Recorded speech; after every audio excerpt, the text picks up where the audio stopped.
Babala sa mga loan sharks, malupit na parusa haharapin ng mga iligal na nagpapautang sa Pilipinas.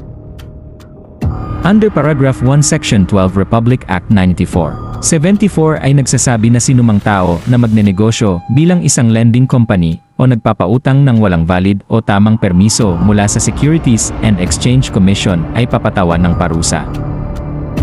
Ang parusang ito ay maaaring multa na hindi bababa sa 10,000 pesos at hindi lalagpas sa 50,000 pesos o pagkakulong ng hindi bababa sa 6 na buwan pero hindi lalagpas sa 10 taon o pareho, depende sa desisyon ng korte. Sa madaling salita, ipinagbabawal ng batas na magpatakbo ng lending company nang walang opisyal na pahintulot mula sa Securities and Exchange Commission. Kung gagawin ito ng isang tao, maaaring siya ipagmultahin, makulong o pareho.